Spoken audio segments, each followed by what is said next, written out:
pour essayer d'évoluer positivement dans la méditation et pourquoi pas dans les projections de conscience ou la sortie de corps, il faut commencer tout simplement par le début.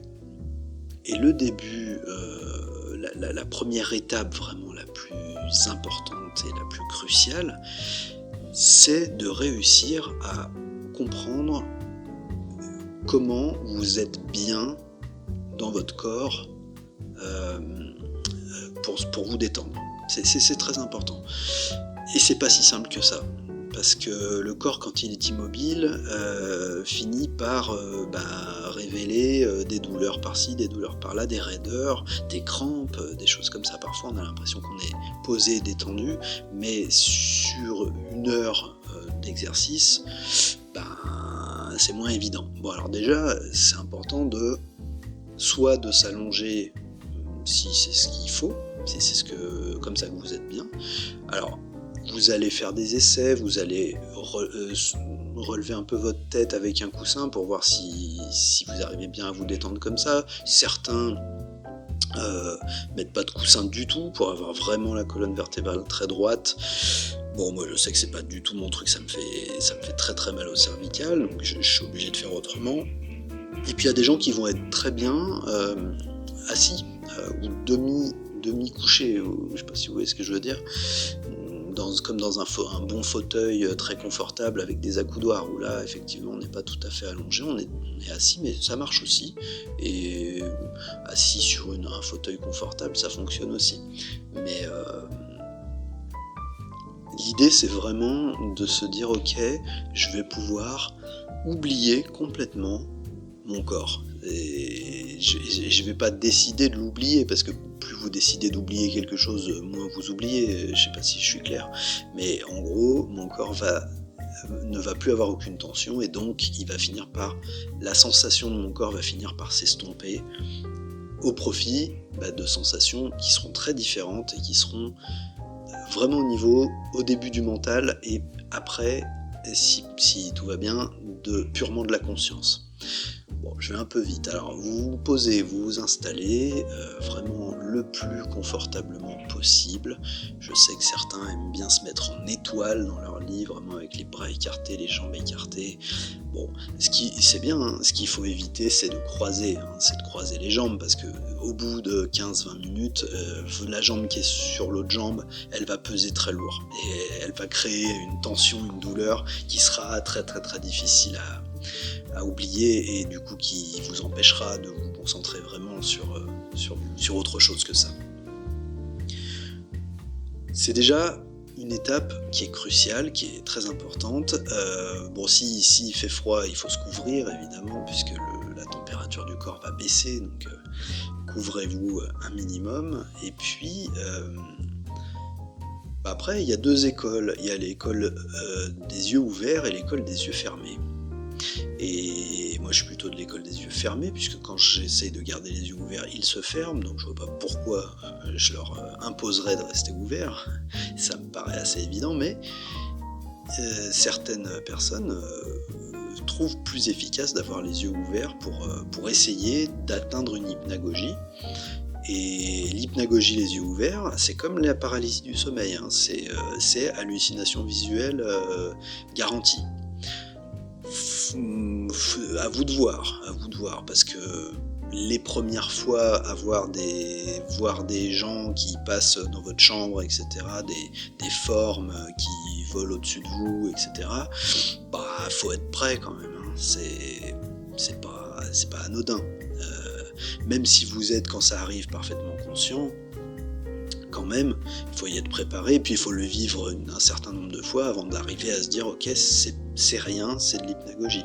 Parce que vous comprenez, quand vous allez être en hypnagogie, que vous allez être dans votre chambre, vous allez entendre des bruits qui viennent a priori d'un peu plus loin dans votre appartement, et qu'en plus vous allez voir des silhouettes se balader, c'est extrêmement difficile de rester tranquille en se disant c'est bon, c'est de l'hypnagogie. Non, la réalité c'est que vous allez vous dire il y a quelqu'un chez moi et boum, vous allez sortir de votre état et c'est mort, il faudra recommencer plus tard. Donc moi je préconise plutôt les yeux fermés, alors ce qui ne va pas vous empêcher d'avoir justement quelques hypnagogies aussi, j'aime pas le mot hallucination pour être très franc, mais en tout cas quelques visions. Alors oui, vous pouvez voir des choses très clairement à travers vos yeux fermés. Et ça, pour ceux qui ne l'ont jamais expérimenté, c'est quelque chose de déstabilisant, mais vraiment très très fascinant.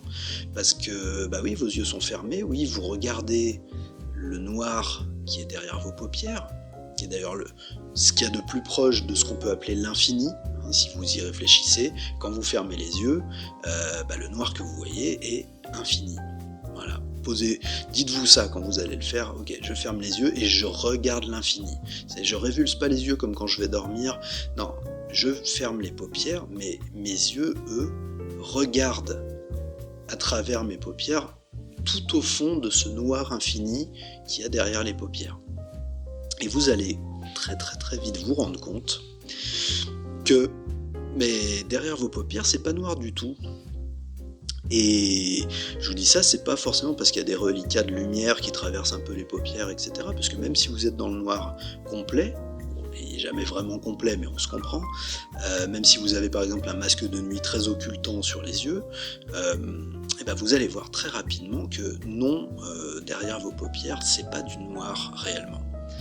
Et d'ailleurs, très étrangement, en restant vraiment alors concentré, oui et non, concentré mais détendu, je ne sais pas si vous voyez, il s'agit simplement d'avoir les yeux très détendus et de regarder mais sans forcer avec son front pour simplement voir le fond noir derrière vos paupières.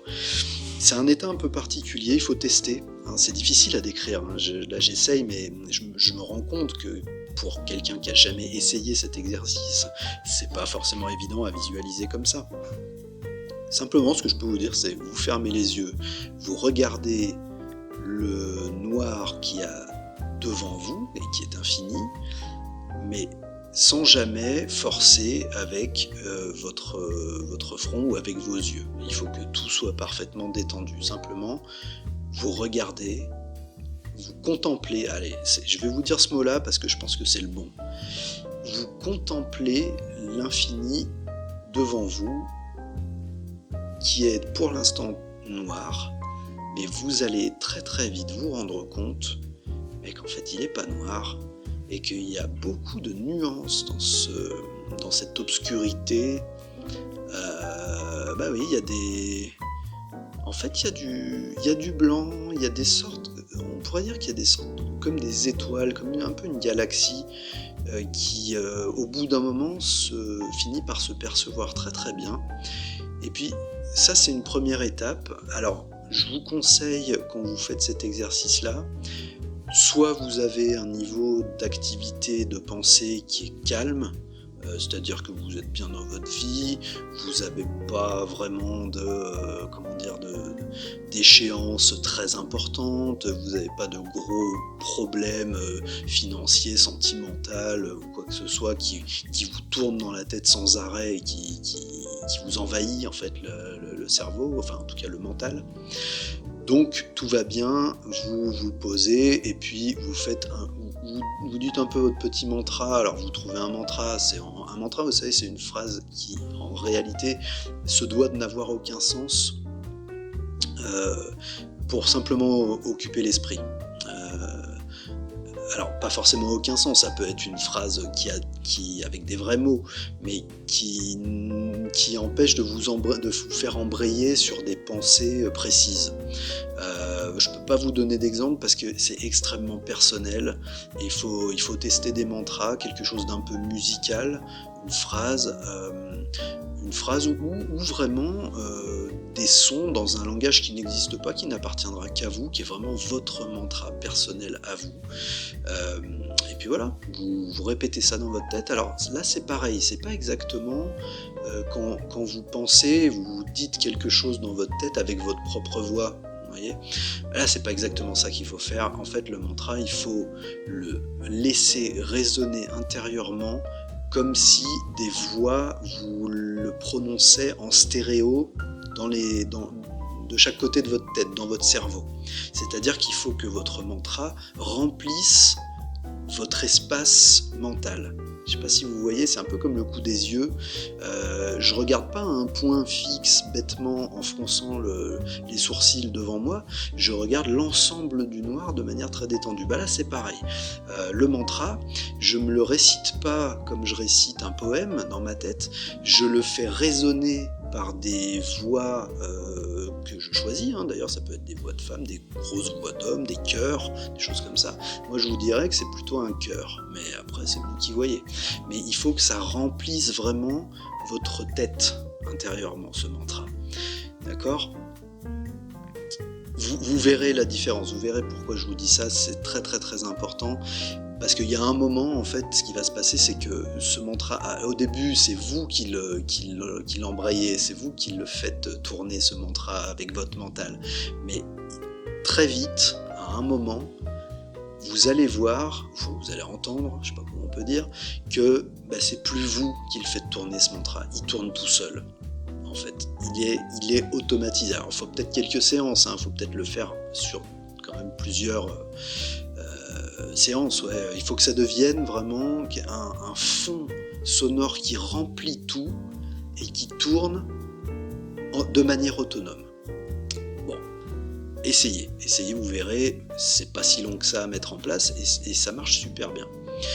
Pourquoi ça marche super bien ? Tout simplement parce que ça remplit votre espace mental. On parle de mental, on parle des pensées, on parle vraiment de l'appareil psychique, de l'appareil à penser. On ne parle pas encore de la conscience là, c'est vraiment, on est encore dans du gros matérialisme, c'est les pensées qui sont générées par votre cerveau. Donc ça, il faut le calmer, ça, il faut que ça s'arrête. Ça, il y a tout bénef à faire arrêter les pensées. Elles tournent de toute façon tout le temps, toute la journée et toute la nuit, puisque même dans les rêves, c'est des pensées qui tournent. Donc là, c'est le moment où ces pensées-là, elles s'arrêtent, elles se calment, elles stoppent. C'est pas si facile que ça à faire, je vous l'accorde, ça me paraît simple comme ça, mais il faut s'entraîner un petit peu, et puis à force de le faire, on y trouve quelque chose qui fait qu'on y revient et que ça fait du bien. Donc déjà, juste pour ça, ça vaut le coup de le faire quand même. Donc, pour être très concret, vous regardez la galaxie derrière vos paupières, vous récitez votre mantra. Ce qui peut se passer, évidemment, c'est que vos pensées reprennent le pas sur le mantra, c'est pas grave, quand vous vous en rendez compte, vous dites chut dans votre tête, ou ce que vous voulez, vous faites un mot de code, le chut marche bien, je trouve. Dans votre tête, vous dites chut, et vous reprenez votre mantra, tout bêtement. D'accord, c'est aussi simple que ça, et à chaque fois que vos pensées viennent reprendre le machin, chut, et on reprend le mantra, et il n'y a pas de problème. Et il va se passer plusieurs choses. Alors attendez, juste avant, je parle de respiration. Respirez normalement, arrêtez de vous casser la tête à faire des respirations en 7-8, en 7-4, en je sais pas quoi. Honnêtement, ça n'a pas grand sens, à moins que vous ayez une angoisse physique un petit peu forte, que votre respiration soit un petit peu courte, parce que vous avez l'habitude, les femmes ont beaucoup souvent l'habitude de respirer par la poitrine, ce qu'il faut travailler, évidemment, c'est pas très bon en fait. Donc là oui, faites pendant 5 minutes une bonne respiration ventrale, sans forcer, vraiment naturellement, respiration ventrale, vous expirez plus longtemps que vous inspirez, vous faites quelques cycles et vous oubliez ça. En fait, la respiration, il faut l'oublier le plus vite possible parce que c'est un refuge. Souvent, on revient à repenser à sa respiration. Merde, comment je respire ? Oh là là, je respire trop vite, je respire trop doucement. Je bâille, bâillez. Qu'est-ce que ça peut faire ? De toute façon, on va pas le retenir, le bâillement. Donc, bâillez, puis vous allez voir, quand vous bâillez, oh là là, vous prenez un grand bol d'air quand vous bâillez, puis vous le relâchez à fond et vous en profitez pour relâcher tout le corps en même temps et vous allez voir, vous repartez très très vite dans votre méditation en fait. Donc qu'est-ce qui va se passer au niveau visuel au bout de quelques instants, quelques minutes, c'est difficile de chiffrer le temps, vous verrez bien. Mais qu'est-ce qui va se passer? Alors au niveau visuel, vous allez voir à travers vos paupières, vous allez voir tout simplement qu'il va y avoir des vagues. Des vagues, en fait vous allez voir des nuances de blanc, de gris, de noir, et notamment des vagues qui vont commencer à balayer le champ de vision en quelque sorte, même s'il est obstrué. Vous allez voir des mouvements, des vagues, des mouvements, sans doute peut-être des flashs, peut-être des formes aussi. Alors il arrive, c'est peut-être même un peu plus tard, il arrive qu'on commence à distinguer des formes. On va pas pouvoir s'empêcher de les associer à des visages, puisqu'on est programmé pour ça, mais ce ne sont pas des visages, parfois à des paysages vus d'en haut, puisque vous verrez qu'il y a certaines vagues comme ça qui vont passer, vous aurez l'impression de voir des vagues sur une plage en fait. Bon, pourquoi pas, de toute façon on ne peut pas s'empêcher vraiment d'associer des images connues à ce qui se passe devant nos yeux. Bon, on le sait, c'est rien de tout ça, mais peu importe. En tout cas, vous allez voir qu'il y a de la vie derrière vos yeux, derrière ce fameux noir infini. Déjà, il n'est pas noir, il est sans doute infini, mais il est très riche en vision.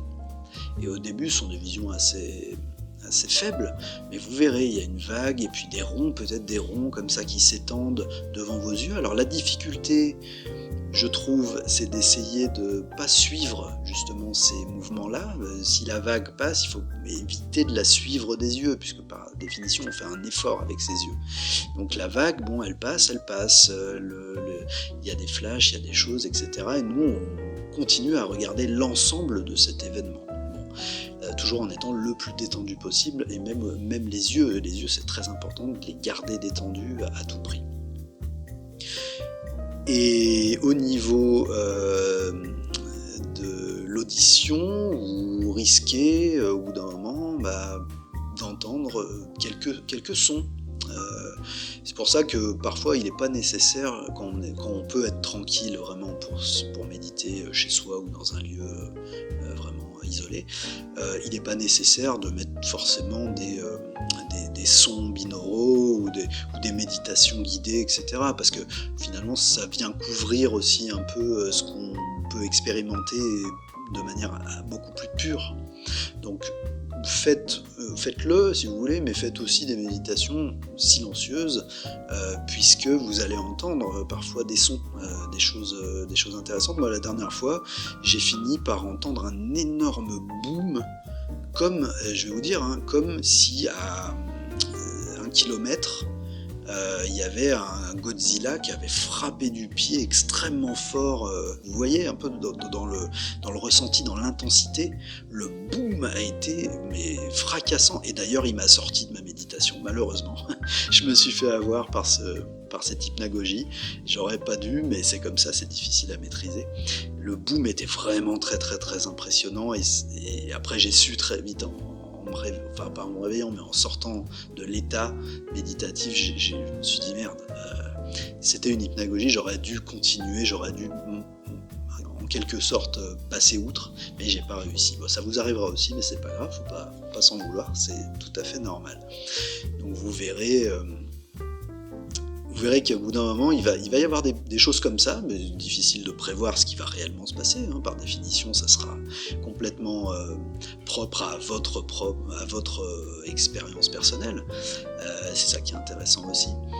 Et alors là, je suis embêté parce que je sais qu'après, en ce qui concerne les sorties de corps, on parle beaucoup, et donc Houssen en parle beaucoup, Mark Coburn, je crois qu'il en parle aussi pas mal. Ouais, il en parle. C'est ces fameuses vibrations du corps, cette sensation d'être dans une machine à laver, etc. Bon, moi je vais être franc avec vous, moi j'expérimente pas ça. Ce que je peux vous dire, c'est qu'il y a un moment où je commence, quand le corps est vraiment tellement détendu que finalement vous ne savez plus. Vous savez plus si votre bras est posé d'une manière ou d'une autre, par exemple. Vous n'arrivez plus à situer votre bras parce que vous le sentez plus. Votre bouche, vous ne savez plus si elle est ouverte ou fermée, parce que tout simplement vous la sentez plus. Donc elle pourrait être ouverte ou fermée, mais en fait vous êtes incapable de le déterminer, même si vous savez que votre bouche est fermée. Mais c'est une sensation intéressante, quoi. Difficile il ne faut pas trop se laisser prendre d'ailleurs par ce sentiment de curiosité. Tiens, est-ce qu'elle est ouverte, est-ce qu'elle est fermée? On s'en fout. La bouche, elle n'existe plus. C'est pas la vôtre, c'est votre bouche physique et matérielle, donc on s'en fiche. On l'oublie en fait. Et il y a un moment où, idéalement, la respiration s'automatise. Et là, on est sur la bonne voie.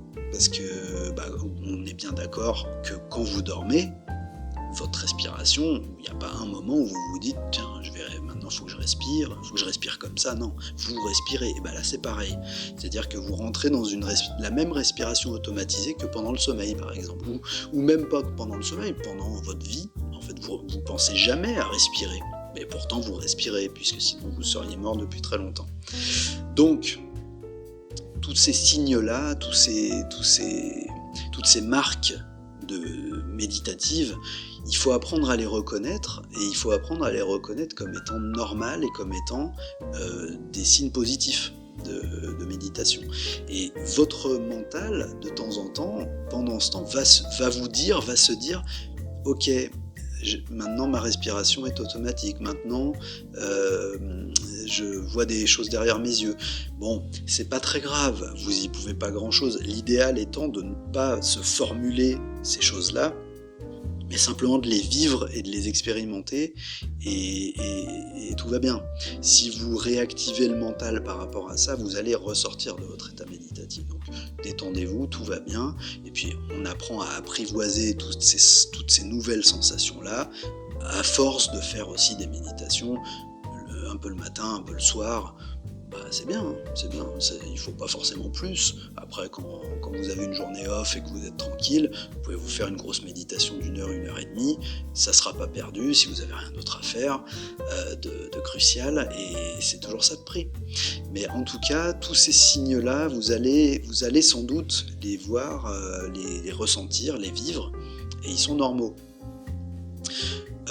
Et je vous disais, si vous vivez de votre côté des sensations de machine à laver, de l'électricité, etc., tant mieux en quelque sorte pour vous, même si ça doit être un peu perturbant. Moi je vis pas ça m'est jamais arrivé. En revanche, ce que je peux vous dire, c'est qu'il y a une sensation qui s'installe au bout d'un certain temps, et je sais pas combien, si c'est 20 minutes, une demi-heure, peut-être plus, ça doit dépendre des sessions, où vous commencez, et ça il faut vraiment être attentif à ça, vous commencez à sentir un corps qui n'est pas le corps physique. Et ça vraiment c'est fascinant, et il faut vraiment se concentrer un peu là-dessus, parce que je pense que c'est une clé importante de ce qu'on cherche. Vous êtes allongé, votre corps a commencé à s'anesthésier en fait pour rentrer dans le sommeil, mais vous avez conscience c'est difficile à expliquer, excusez-moi, mais d'un autre corps. En fait, c'est votre corps énergétique, c'est votre corps magnétique, votre corps éthérique, je ne sais pas, vous l'appelez comme vous voulez, on s'en fiche. La terminologie, elle change un peu selon les gens et les cultures, mais peu importe, c'est la même chose. Et vous allez sentir, par exemple, moi c'est dans les bras beaucoup, mais ça c'est personnel, vous allez sentir que oui, vous avez une sorte de bras qui demande à bouger, parce qu'en fait au début vous contrôlerez pas ça, c'est très difficile, ça vient petit à petit, et votre bras en fait il fait des mouvements, et parfois d'ailleurs vous aurez vos membres qui font des sursauts, des sortes de sauts comme ça. Et laissez faire, parce que c'est le corps énergétique qui commence à se réveiller, et qui emporte en fait le bras physique, ou pas d'ailleurs. Des fois on dit que on a l'impression que le bras physique bouge, mais en fait il bouge pas.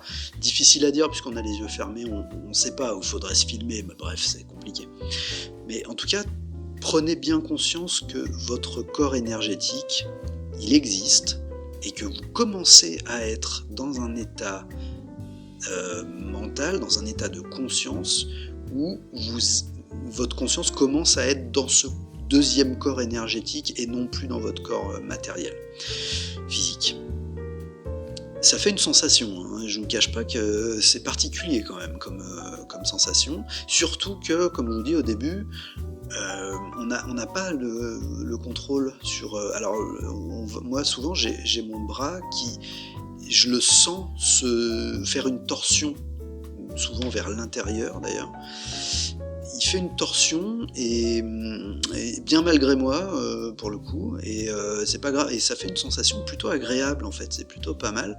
Et j'ai remarqué que en accompagnant avec sa volonté ces mouvements-là, on les amplifie, et puis parfois on commence à sentir une forme de contrôle, mais il faut pas aller trop vite. Surtout il faut pas aller trop vite, parce que à essayer de forcer, on rebouge le corps matériel et la conscience se remet dedans, et c'est un peu loupé, ou on peut y revenir, mais c'est pas le but. Donc on laisse en fait les mouvements naturels, et c'est un corps qui bouge un peu comme de l'eau, un peu comme j'allais dire comme un fantôme, et c'est étonnant, évidemment. Oui, c'est un peu un fantôme, si vous voulez, c'est un corps d'énergie, bon, pour ceux qui croient aux fantômes. Quoi qu'il en soit, recevez cette sensation-là, gardez-la, n'en ayez pas peur, surtout, c'est mon mantra, hein, n'ayez pas peur, d'accord ? Vous reprendrez le mantra de Paul Atreides dans Dune, là, et vous me direz ce que vous en pensez. Il ne faut pas avoir peur, parce que sinon vous ne ferez rien du tout dans ce domaine-là, et puis d'ailleurs dans aucun autre domaine. Votre corps énergétique, là, vous le sentez bouger un peu, se mouvoir doucement, faire des torsions comme ça. Laissez-le faire, limite accompagner, mais juste accompagner, comment vous dire, avec votre volonté, vous accompagnez un peu ce corps-là.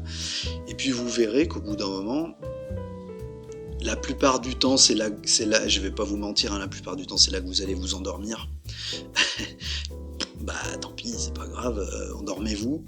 Et si vous avez un petit peu fait quelques exercices pour garder votre lucidité dans vos rêves, je sais pas si vous avez déjà fait ça, d'ailleurs je ferai un épisode, je ferai une émission là-dessus assez complète, parce que je pense que croiser les deux types d'exercices, c'est vraiment une très très bonne chose, puisque quand vous allez vous endormir là pendant cet exercice-là, il va se passer des choses. C'est-à-dire qu'en gros, pour être très clair, votre corps énergétique va rentrer dans la phase de détachement et va commencer à se balader, mais malheureusement, vous n'allez pas forcément en profiter.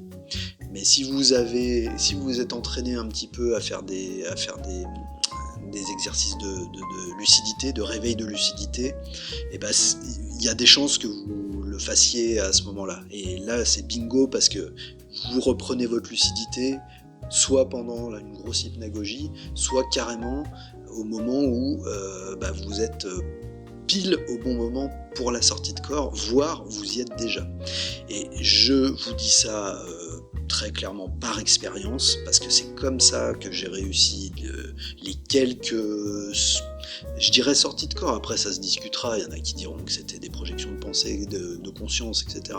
On s'en fout, moi je suis pas là pour faire des classifications forcément, je fais pas d'études scientifiques pures, de sciences dures là-dessus. Moi ce que je vous dis simplement, c'est que oui, c'est à ces moments-là, c'est en faisant ces exercices-là que j'ai pu me réveiller, enfin pas me réveiller, pardon, c'est pas le bon mot, mais reprendre une conscience très très claire en dehors de mon corps, c'est-à-dire à quelques mètres, et faire quelques expériences assez courtes, mais honnêtement tellement marquantes et tellement, tellement fortes en fait, que si vous voulez, la barrière entre est-ce que j'y crois vraiment, est-ce que c'est pas des conneries, est-ce que non, ça c'est bon, il n'y a plus de barrière, il n'y a plus rien, ok, c'est fait, c'est une expérience, je l'ai faite une fois, deux fois, trois fois, plus personne ne sera en capacité de me dire c'est des conneries, c'est ton cerveau, c'est ton... Non. Je sais pertinemment quand je reviens d'un rêve et quand je reviens d'une sortie de corps ou d'une projection de conscience, ça n'a strictement rien à voir.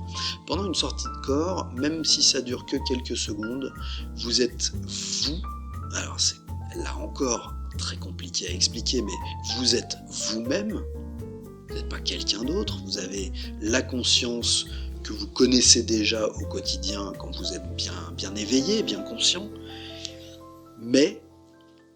et c'est-à-dire qu'il y a même du mental. C'est-à-dire que moi, quand je suis sorti la première fois, presque par accident, j'étais à côté de mon lit comme un point de conscience, sans corps, sans rien, hein, vraiment un point de conscience, et quand j'avais envie d'avancer, j'avançais.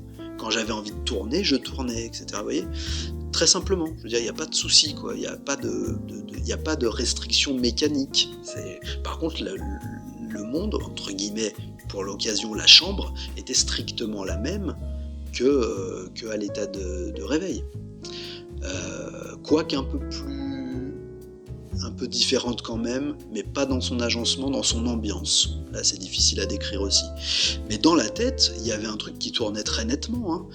J'ai réussi à sortir. Il y avait une excitation, il y avait quelque chose de très très fort, et qui d'ailleurs m'a renvoyé dans mon corps très rapidement, parce qu'il y avait trop d'excitation. Et si vous arrivez à faire l'exercice, vous l'expérimenterez sans doute également. D'accord. Moi, j'ai rien vu de particulier dans cette sortie-là, juste ma chambre. J'ai même pas pensé à me tourner parce que j'avais le dos à mon corps et je me suis tourné sur la droite, donc j'aurais pu voir mon corps, mais j'ai pas tellement pensé à ça parce que dans ma tête il y avait j'ai réussi à sortir. Et là, la pensée qui m'a traversé, c'est faut que j'aille me balader, faut que je me casse, faut que je me tire dehors, faut que j'aille voir, faut que j'aille voler, faut que j'aille voir. Et quand j'ai voulu faire ça et que j'ai foncé à travers le mur, puisque je me suis dit clairement je peux passer à travers. Non, en fait je suis pas passé du tout à travers le mur, je suis revenu dans mon corps et ça a fait une espèce de paralysie du sommeil bizarre pendant 1 minute et c'était assez perturbant physiquement. Je suis revenu trop vite, j'ai senti quand même qu'il y avait eu quelque chose qui n'était pas que de l'ordre du mental, quoi, parce que niveau mental en fait il n'y avait rien de particulier. J'avais fait une expérience que j'avais jamais faite avant, mais si vous voulez, ça faisait que confirmer quelque chose que je pensais savoir depuis très longtemps, parce que très très jeune, je me souviens m'être baladé sur les toits de ma maison quand j'étais gamin, baladé. Mais bon, on se dit toujours, on est des rationnels, on a rêvé, on a fait des rêves un peu lucides et tout. Je pense que quand même on est beaucoup à avoir été gamin et puis à s'être beaucoup baladé, et puis finalement comme quelque chose de naturel, et puis après on perd ça en devenant plus adulte, quoi, vous voyez. Donc, où je voulais en venir, c'est que vous allez sans doute avec ce simple exercice, parce que finalement, plus vous complexifiez les méthodes, les exercices, vous empilez les méthodes, etc. C'est bien les méthodes pour faire plein de vidéos YouTube pour expliquer cette méthode. Pour moi, des méthodes, finalement, essayez-les, il y en a qui vous iront bien, mais la méthode la plus simple est la meilleure, je vais être très franc avec vous. Il faut avoir, comme dit beaucoup Mark O'Byrne, il a évidemment raison, puisque Mark O'Byrne je crois, a mis pas mal de choses en lumière qui sont intéressantes. Il faut avoir de l'intention, il faut évidemment avoir envie de rester. En fait, l'envie, c'est l'envie de rester éveillé, l'envie de rester conscient. Peu importe, après, si vous allez rester conscient dans un rêve lucide, ou dans une projection de conscience, ou carrément dans une sortie de corps, ou alors incroyable comme Mark O'Byrne, vous allez visiter les mondes supérieurs, etc. Ok, chacun va faire l'expérience qu'il a à faire, il n'y a aucun problème là-dessus. C'est ça l'aventure aussi, ok. Moi, je peux pas vous parler de monde supérieur aujourd'hui. J'ai aucune idée de. Oui, ils nous les ont décrits, mais moi, je peux pas vous dire ça. Ça serait vous mentir. Non, c'est pour ça que la chaîne s'appelle Epsilon Explorer. Le monde Epsilon, c'est encore le monde de la matière. C'est un monde de matière qui est juste superposé au nôtre, qui est très similaire et qui est toujours matériel. en fait, tout est matériel. Même les mondes supérieurs, je pense qu'ils sont matériels. Mais sans doute à une fréquence un peu différente et réglée de manière différente. Et on a une partie de nous, qui est donc notre corps énergétique, et qui est déjà relié à ce monde parallèle, si j'ose dire. Il n'est pas vraiment parallèle, mais en tout cas, on a déjà une fréquence dans ce monde-là. Et c'est juste la conscience qui va se transférer dans notre corps qui participe à ce monde-là. Vous voyez, on reste dans du matériel, on reste dans quelque chose qui relève du monde normal, qui relève de la matière, même si c'est un autre état de la matière, évidemment. D'accord ? Puisque oui, vous verrez que quand vous allez faire des expériences de type je vais essayer de passer ma main à travers cette vitre, et effectivement vous passez la main à travers la vitre, oui, au niveau matériel, c'est pas pareil, quoi. Voilà, votre corps énergétique, il est pas composé de la même chose. Mais bon, on n'est pas si loin que ça dans l'exploration. On n'est pas vraiment si loin que ça. Pour conclure, si vous avez besoin d'un support vraiment parce que vous n'arrivez pas trop à maîtriser votre flot de pensée, que vous êtes dissipé, que vous avez du mal à pas bouger, je sais qu'il y a beaucoup de gens par exemple qui se mettent devant un film au cinéma, il n'y a pas 20 secondes où ils ne font pas bouger une jambe, un bras, machin, tousser, etc. Bon, si vous êtes comme ça, sachez que déjà c'est très pénible pour les autres cinémas, mais bon, faites un effort, s'il vous plaît. Essayez peut-être le protocole de Robert Monroe, parce que c'est quand même intéressant. Parce que ça occupe plus l'esprit, ça remplit plus l'esprit. Il y a les sons binauraux qui sont quand même très efficaces, effectivement, pour tomber dans des états un peu plus rapidement.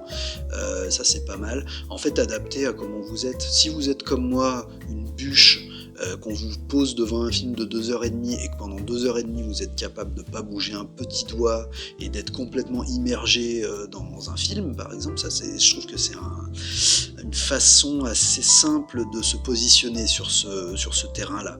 D'accord ? Si vous êtes comme ça, comme moi, c'est bon, faites votre méditation comme je vous ai dit, il n'y a pas de problème. Vous allez avoir des expériences, vous direz bien lesquelles vous avez. Mais si vous êtes un gros nerveux, si vous arrêtez pas de gigoter, si vous êtes comme ça insupportable, prenez des supports. Prenez des supports un peu plus, qui vous cadrent un petit peu plus, qui vous invitent, par exemple Monroe. Il y a deux bandes au début là, des Gateway Tapes où ils vous aident à atteindre votre niveau 10 déjà. Le niveau 10, c'est juste ce niveau où, comme je vous décrivais, c'est le niveau où vous oubliez votre corps et vous êtes vraiment immergé plutôt dans un calme d'esprit et vous commencez à sentir votre corps énergétique. C'est ça, c'est le niveau 10, c'est le début. Chez Monroe, c'est le plus dur à atteindre, je pense. Une fois qu'on a atteint ça, c'est plus facile après d'aller plus loin. Mais en tout cas, Monroe, il y a 2 bandes qui font à peu près 40 minutes chacune, et c'est bien de se les mettre souvent, et de bien rester concentré sur ce qu'il nous dit, sur ce qu'il nous suggère, etc. Encore une fois, c'est en anglais, et j'en connais pas de traduction, tant pis, faites un effort, apprenez l'anglais, ou simplement faites avec le flow de sa voix, le flow du son binaural, ça peut marcher aussi tout aussi bien, c'est pas un problème. Et vous verrez que ça a plutôt de l'efficacité. Et quand vous serez un peu plus capable de faire la grosse bûche, comme certains d'entre nous, et de vous poser complètement et d'oublier votre corps, ça sera plus simple pour vous, tout simplement. D'accord. Voilà, bon, j'en ai dit pas mal aujourd'hui, j'ai encore fait un épisode trop long parce que je constate que les gens regardent pas forcément les épisodes en entier. Si j'arrive pas à les captiver, c'est ma faute. En tout cas, moi je tiens vraiment à remercier tous ceux qui se sont abonnés, parce que ça fait maintenant déjà une 30aine de personnes. Alors je sais, à l'échelle de YouTube, je suis un nain, évidemment, mais en même temps j'ai jamais eu l'ambition d'être autre chose qu'un nain sur YouTube, parce que par ailleurs ma vie est bien remplie et que j'ai aucun problème avec ça, et que je ne règle pas de questions d'ego avec mes audios YouTube, hein, il n'y a aucun problème. Moi, c'est vraiment de la transmission. Je pense que ça fait partie. Je pense que transmettre des choses comme ça, pour ceux qui vont être amenés à s'y intéresser, encore une fois, moi je fais pas de prosélytisme, vous voyez bien, il n'y a rien de religieux, il n'y a rien évidemment de sectaire dans ce que je fais. C'est simplement, je pense qu'une société où les gens ont conscience de cet aspect-là de la vie, qui n'exclut aucun des autres, hein, d'ailleurs, on peut être religieux ou pas, on peut être chômeur, travailleur ou pas, vous voyez, on s'en fout, peu importe en fait. Là on est vraiment sur un universalisme pur. Là on parle d'humain, un humain qui est capable, je crois, et je peux me tromper, d'avoir compris ces aspects-là de lui-même et d'en maîtriser ne serait-ce que 1% en étant capable de méditer juste au niveau dont je vous ai parlé aujourd'hui. Imaginez-vous un peu déjà c'est totalement innocent, entre guillemets, vous savez ce que veut dire innocent, ce qui ne cause pas de nuisance, donc vous ne causerez jamais aucune nuisance à personne en pratiquant ces choses-là, hein, ces méditations-là, etc. C'est parfaitement quelque chose d'intérieur, vous n'avez même à en parler à personne si vous ne le souhaitez pas, c'est complètement un voyage intérieur. Bon, ça paraît être quelque chose de très individualiste, mais imaginez une société, un pays, une humanité où quelque chose comme ça est relativement généralisé de manière saine, hein, d'accord, pas comme une religion, pas comme une secte, simplement enseigner à tout le monde à un moment de leur vie, voilà, vous pouvez faire ça, c'est possible, ça fait du bien et ça fait de mal à personne. Ça vous fait du bien à vous et ça fait de mal à personne autour. Ça nous ferait quand même des sociétés un peu plus apaisées, un peu plus calmes, un peu plus conscientes, parce que là encore, le fond du travail de tout ça et le fond de l'intérêt de tout ça, c'est la conscience, c'est le niveau de conscience. Regardez tous les gens autour de vous ou pas, qui se droguent lourdement, qui boivent lourdement, qui regardent des chaînes infos lourdement toute la journée. Et je pourrais vous faire une liste de tous ces trucs-là qui concernent honnêtement 99% de la population mondiale. Regardez le niveau de conscience auquel ils sont soumis. Il est très faible. Il est très faible ce niveau de conscience. Et je ne parle pas forcément d'avoir des opinions, non, un niveau de conscience simplement. D'être conscient soi-même, d'exister et d'être une conscience avant d'être un corps, etc. Parce que, pareil, vous demandez autour de vous en quoi croient les gens. Alors, la croyance, c'est pas toujours bien, mais qu'est-ce qu'il y a comme fond de spiritualité dans l'esprit des gens aujourd'hui ? Il y en a très peu. Il y en a très très peu. Oui, il y a des gens qui sont religieux, oui, il y a des gens qui suivent des dogmes politiques, des dogmes religieux, etc. Mais réellement, ce fond-là spirituel, de dire oui,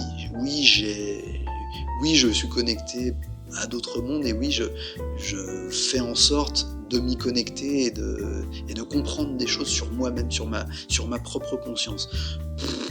Honnêtement, il y a pas grand monde et c'est comme ça et c'est finalement peut-être pas si grave que ça. Faut que l'humanité fasse son chemin aussi. Mais sur ce plan-là, l'humanité est un enfant attardé. Vous voyez ? Moins maintenant, parce qu'avec les moyens de communication, et on a beau en avoir peur de toutes ces nouvelles technologies, mais il se trouve que les connaissances circulent maintenant. Imaginez-vous, ne serait-ce qu'en 1850, même en 1900, il se passait plein de choses en 1900, c'est pas un problème, mais imaginez-vous comment cette connaissance-là aurait pu circuler. Elle n'aurait pas pu circuler. Et elle pouvait tellement pas circuler qu'elle était réservée à de très petites élites intellectuelles qui avaient accès à des bouquins, à des bibliothèques, à des choses comme ça. Et chaque petit groupe d'élites intellectuelles qui avait accès à ces connaissances, qui sont de très anciennes connaissances, faut pas se leurrer, chaque petite élite intellectuelle en faisait son son petit truc. Les Rosicruciens en ont fait leur truc, les francs-maçons en ont fait leur truc aussi, les occultistes, vous allez voir chez Aleister Crowley qui était très discutable, vous allez voir chez les mystiques chrétiens, ils vous parlent, il y en a plein qui vous parlent de ces expériences-là, mais ils vous en parlent sous l'angle de la mystique chrétienne, sous l'angle du Christ. Pourquoi pas. Après, si vous aimez l'imagerie christique, moi j'ai aucun problème avec ça, au contraire d'ailleurs, je trouve ça plutôt beau et plutôt magnifique en fait. Les imageries religieuses, moi je trouve ça formidable parce que ça fait aussi la richesse de l'humanité. Mais il faut pas oublier, n'oublions pas quand même, nous les postmodernes, nous qui avons accès quand même à des connaissances très anciennes et à des expérimentations, maintenant c'est ça le plus important, n'oublions pas que tous ces gens-là, ils parlaient de la même chose en y mettant un vernis. Et qu'aujourd'hui, on a assez évolué pour certains pour comprendre que le fond du truc, c'est pas quel vernis on met autour de ces connaissances-là, mais c'est quelle expérience on fait de ces choses-là, de ces mondes-là. Qu'est-ce qu'on en ramène et qu'est-ce qu'on vit. C'est de là qu'on va ramener des choses intéressantes finalement, et finalement peut-être se libérer au bout d'un moment de tous les dogmes qui se sont greffés dessus, quoi, finalement. Et c'est vrai aussi pour les religions orientales et extrême orientales. Moi je tape pas sur l'Occident, au contraire. Je tape sur personne d'ailleurs, je le constate. Mais même les hindouistes, les bouddhistes, c'est la même chose. Les bouddhistes, ils se mettent dans des états de transe, ils sortent de leur corps. Il y a des moines bouddhistes qui s'enterrent dans des trous et puis ils se font déterrer un an après et ils sont tout bien. Enfin, ils sont tout bien peut-être pas, mais en tout cas ils sont toujours vivants et ils ont médité tout ce temps-là, quoi, vous voyez. Il y a des yogis hindous qui se postent sur une colonne ou sur un tronc de plusieurs mètres de haut et qui restent des mois entiers sans manger, sans boire, juste en méditant dans une position absurde. C'est vrai, c'est possible, ils le font, donc c'est possible. Mais je pense que le fond du truc, c'est de ce dont je vous parle. En fait, c'est ces expériences-là. Concrètement, c'est la même chose. Il n'y a pas de différence entre un mystique hindou, un mystique chrétien, un mystique japonais ou ce que vous voulez. Tous font l'expérience des mondes superposés dont on parle, et de la conscience. En fait, ils font l'expérience de la conscience. Voilà. Allez, je finis là-dessus. En tout cas, merci beaucoup. Merci à ceux qui se sont abonnés. J'espère que cet épisode vous plaira encore, même s'il est encore un peu long, j'arrive pas à faire court. Merci à ceux qui ont laissé des commentaires, parce que ça me fait vraiment extrêmement plaisir. Merci Agnès, parce qu'effectivement, tu disait qu'on était au coin du feu. C'est exactement ça, c'est exactement l'esprit de la chaîne, c'est de parler de ces choses-là au coin du feu. Alors même plus tard, j'aimerais bien qu'on soit plusieurs à parler au coin du feu. Pour l'instant, je suis tout seul. Je m'exerce un peu aussi à déblatérer, entre guillemets, pendant un petit moment, parce que c'est pas forcément un exercice très naturel pour moi, donc j'espère que c'est pas trop pénible à écouter. Et puis, encore une fois, s'il vous plaît, faites-moi vos commentaires, dites-moi ce que vous en pensez, donnez-moi vos expériences si vous en avez vous aussi à donner. Vous mettez un pouce, vous vous abonnez, ça coûte rien, et puis pourquoi pas faire une petite communauté, ça c'est toujours sympa, de toute façon, de discuter.